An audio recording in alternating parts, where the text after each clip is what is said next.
Shalom amigos, gracias por seguir acompañándonos y gracias a Paloma y a Miguel Ángel por seguir paseándonos, haciéndonos conocer esta hermosa ciudad que es Toledo. Y estamos del otro lado, ya hicimos la introducción, vimos la introducción a esta Jerusalén de Occidente y ahora estamos del otro lado.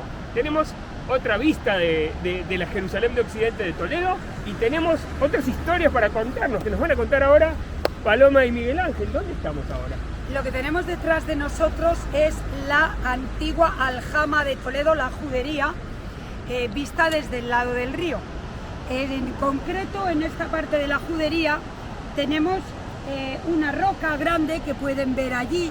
Esa es la roca Tarpeya, famosa porque desde ahí los romanos ajusticiaban a las personas despeñándolas al río. Wow. Justo encima de la roca Tarpeya y un poco a su izquierda estaría el castillo viejo de los judíos. La aljama de Toledo estaba amurallada, tenía una cerca y del lado del río tenía dos castillos. El castillo viejo, que estaba ahí, el castillo nuevo, que estaba pegado al puente. Y justo detrás de mí lo que había era un barrio que se conocía como el Degolladero. Era el lugar donde estaban los matarifes y donde se sacrificaban los animales de acuerdo a la ley judía. ¿Lo podríamos dejar a Sergio por acá, Paloma? Sí. A ver que pruebe lo que hacían. O en la roca de Tarpeya. O en la roca Tarpeya, lo tiras. Tres cosas. ¿Quién tira quién? Por la roca Tarpeya. Ok. Por lo Tres. que os lleváis. Espere, ok, mientras caminamos yo quiero tres cosas. Miguel Ángel, explica a nosotros como judíos que vivimos en Israel, vengan, caminen, ¿qué significa un castillo? Porque para nosotros un castillo es una casa lujosa donde vivía el rey, o para ustedes es otra cosa, esa una. Segundo, dime quién estudió estudios dentro de un castillo. Escuché que una personalidad importante de Toledo estudió en un castillo. Y tercero, si no es peligroso hoy por hoy para nosotros como judíos entrar ahí a eso, todas esas cosas que están contando, lo digo con humor. Ok, Sí. pues empezamos por la primera, Sergio. Sí. La verdad es que un castillo es un edificio de carácter militar. La traducción más fácil sería una fortaleza. Entrando a Toledo antes hemos visto el castillo de San Servando, que durante algún tiempo fue un colegio en el que estudiaban las élites toledanas. Probablemente una de las personas más importantes que ha estudiado en ese colegio es, aquí modestamente, yo. ¡Opa! Y entonces llegamos a un sitio que también es muy importante y que Paloma os va a contar una leyenda, porque a mí me parece una muestra de amor de una mujer por su marido muy impresionante. No, absolutamente. Ok. Y es una leyenda que describe más o menos lo que en un determinado momento pasó en este puente que tenemos delante, que es lo que llamamos el puente de San Martín. Ok. Venga, Paloma, El puente cuéntalo. de San Martín se llama así porque aquí, justo fuera de la judería, había una iglesia, la iglesia de San Martín. Y este puente es mandado reformar por el arzobispo Pedro Tenorio y se lo encarga un arquitecto que lo hace, lo trabaja, lo estudia. Y el día que van a quitar las timbras es la madera que se pone para sujetar los arcos, se da cuenta de que el puente se va a caer porque ha hecho mal los cálculos. Entonces llega a su casa, llega llorando, tremendamente preocupado, y su mujer le dice qué le pasa. Y él le cuenta a la mujer: mañana, cuando se quiten las timbras, el puente se va a caer. Wow. Se acuestan llorando, la mujer no dice nada, se levanta por la noche y le pega fuego al andamiaje de madera del puente. Al quemarse el andamiaje, el puente se cae. Además era una noche de tormenta. Todo el mundo asumió que lo que había derrumbado el puente había sido un rayo. Como el puente se había caído, el alarife vuelve a construir de nuevo el puente. Esta vez lo construye bien, y pasados los años, a la mujer, que le remordía la conciencia por lo que había hecho, fue a confesarle al arzobispo que ella había sido quien había quemado los andamios del puente para salvar el honor de su marido. Al arzobispo le pareció que aquello no solo no era malo, sino que era algo bueno y bonito, y mandó poner su cabeza aquí en el puente, porque eso sí, ya veréis que en Toledo tenemos cabezas que rememoran hechos en todos los sitios. Somos muy aficionados a conmemorar así. Y esa es la historia del puente de San Martín. Andy, ¿te parece buena idea entrar a...? Me está dando material para pensar. Esta Sí, ciudad. entrar, que nos dejen la cabeza acá de... A este otro lado del puente tenemos uno de los monumentos que más leyendas tienen de Toledo. Es ese torreón que ven ahí, que veis ahí. Ese torreón Wow. se llama el Baño de la Cava. Realmente lo que era es un puente de barcas. Si os fijáis, tiene dos niveles. Según fuera el nivel del río, las barcas se Claro. ponían abajo o se ponían arriba. En un determinado momento el agua ya se lo lleva, comprenden que es muy incómodo tener ese tipo de puente y es cuando se construye ya el puente de San Martín. ¿Por qué es famoso el Baño de la Cava? Pues si bajamos un poquito más, venimos hasta aquí, donde se ve aquella casa en lo alto, Sí. al fondo, se supone que estaba el palacio de los reyes visigodos. Cuenta la leyenda que desde aquel palacio, el rey visigodo Don Rodrigo, último de los reyes visigodos que hubo en España antes de la invasión musulmana, veía bañarse a una joven que se llamaba Florinda la Cava. Ok. Florinda era hija del conde Don Julián, que era, digamos, el gobernador de una de las ciudades más importantes del sur de España. Hoy está en el norte de África, es Ceuta. Ella se bañaba aquí, se supone que Don Rodrigo se enamora de ella y la viola. Entonces Florinda la Cava le manda una señal a su padre. Su padre en ese momento quiere vengar a la hija y lo que hace es llamar a los árabes que invadan España. Y se supone que por eso se produce la invasión musulmana.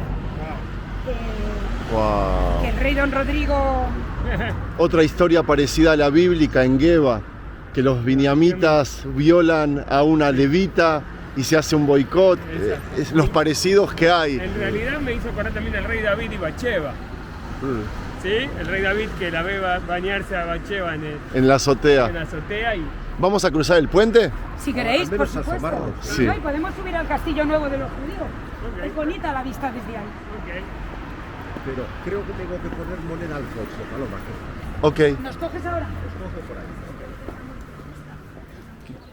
¿Veis la hendidura que servía para que se pudiese bajar un rastrillo de metal Claro, que sellaba herméticamente el puente y ya nadie podía entrar a la ciudad?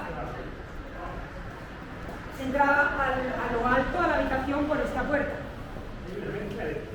Claro, es lo que estaba viendo mucho árabe, moro. Casi todo, a ver. Hablando de los romanos recién, de los visigodos. Sí, aquí queda el arte. ¿Visigodos? Perdón, ¿Quiénes son los visigodos? los visigodos son un pueblo. Andy, que ¿qué decís? Qué hermoso esto. Precioso esto. Cuando ella dice judería, Sí. ¿a qué se refiere? Judería era el sector de la ciudad, el barrio, digamos, en donde vivían los judíos, que después nos va a contar un poco Paloma también, seguramente, que acá incluso la judería estaba dentro de la ciudad amurallada, cerrada por la muralla. ¿Un gueto? Una especie de gueto. Gueto es una palabra más usada en Italia. Acá Sí. en España se usaba judería. ¿Sí? ¿Por qué lo hacían así? Porque los judíos estaban generalmente separados o aislados del resto de la población cristiana. Tenían su propia, como su propio barrio, eran como Sí, estaban señalizados los judíos. No, y luego os contaré por qué. No. Claro, De pero- hecho, el Papa pide en un determinado momento al rey Fernando III el Santo que los judíos lleven una marca. Ajá. Y el rey le dice, mira, aquí Uy. tenemos Ay, a qué los susto. moros muy cerca. Wow. ¿Queréis tiraros No, por la gracias. tirolina? Os No, podéis gracias. tirar, ¿eh? No, no, no, no. Sí, es muy chulo. Te tiras desde ahí, cruzas todo el río y llegas ahí. Perdona, te interrumpí. El Papa le pide al rey que las personas judías lleven un emblema. Sí. Y él le dice, mira, no. Porque aquí tenemos muy cerca a los árabes, no se vayan a pasar al enemigo. Entonces se sustituye eso por un impuesto curiosísimo. Los varones judíos tenían que pagar 30 monedas a la catedral, un poco que era el precio que se supone de Jesús. Claro. Las 30 monedas. Entonces, 30 cada monedas. varón judío tenía que pagar 30 monedas a la catedral y no llevaban en ninguna marca. En general, en España, en Toledo, no se les obligó Exacto. a Pero llevar. lo que yo le contaba a Paloma, distintivo. que generalmente los reinos de esa época o las ciudades como que obligaban a los judíos a vivir aislados y aparte, ¿verdad? En lo que se llamaba la judería. Aquí, como en el barrio. aquí la judería la crean los musulmanes un poco Después.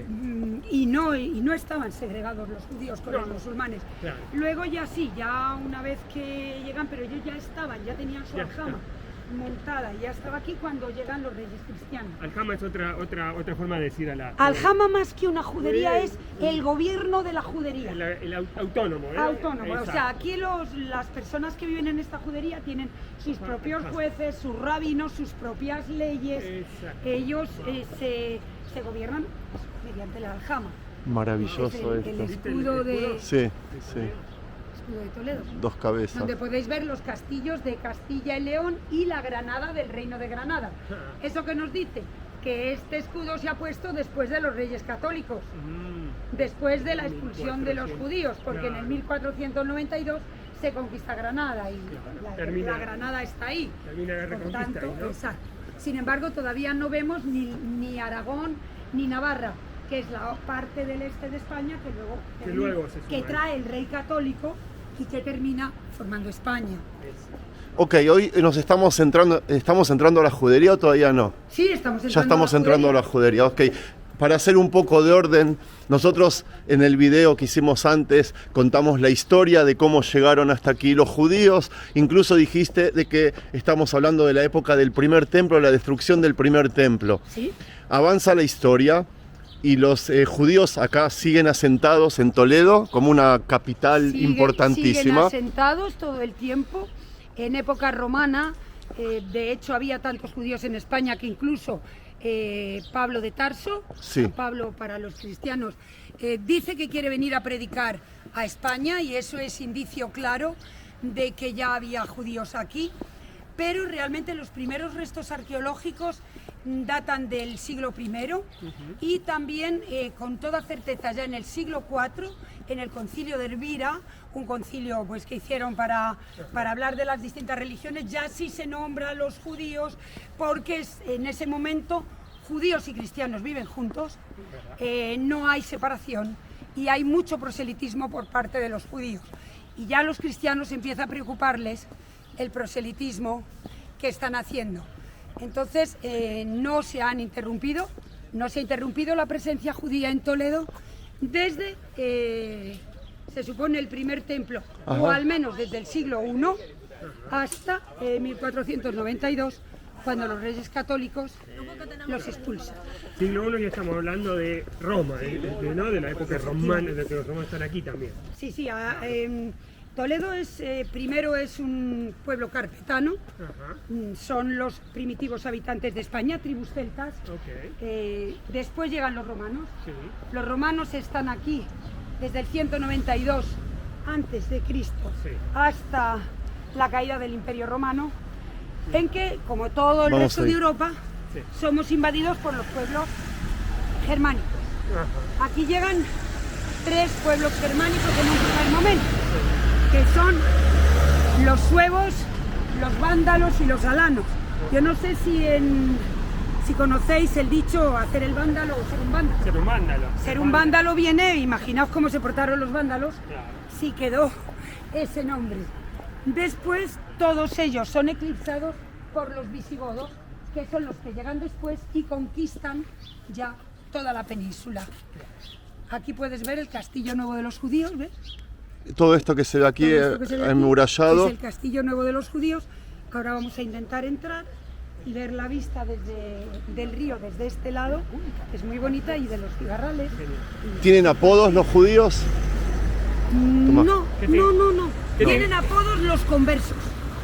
¿Qué son? ¿Qué apodos? Marranos, fundamentalmente. Pero aquí el problema no fue tanto durante mucho tiempo en la historia ser judío, que lo fue, como luego posteriormente, sobre todo a partir de la expulsión, ser converso. Ser converso sí se convirtió en un tremendo problema, incluso hubo lo que se llamaban las leyes de limpieza de sangre. Para poder ocupar cualquier cargo, para poder hacer cualquier cosa, tú tenías que demostrar que tus antepasados no eran judíos hasta varias generaciones. Y si no, no podías. Y esas leyes de limpieza de sangre han existido hasta el siglo XIX en España, y además existían muchas cosas, muchas formas de perseguir a los conversos. Una de ellas era ponerle lo que se llamaba el San Benito. ¿Habéis oído hablar de lo que es colgarle a alguien el San Benito? Se dice aquí en Toledo, cuando de alguien se dice algo, aunque no sea verdad, existe la frase hecha de jolín, ya me han colgado el San Benito y ya no me puedo librar. Okay. El San Benito era algo que ponía la Inquisición, era una especie, era como un peto por delante y por detrás y un gorro que tenía que llevar el converso que no había sido condenado a penas gordas, porque lo peor que te podían hacer era relajarte era que te mandaban a la justicia civil, porque la justicia religiosa no podía quemar a las personas y entonces la justicia civil te quemaba. Pero los que se arrepentían se les colgaba el San Benito, llevaban X tiempo puesto el San Benito y cuando cumplían la pena ese San Benito se colgaba en su parroquia con el nombre de la persona que lo había llevado. Y ahí tenía que estar.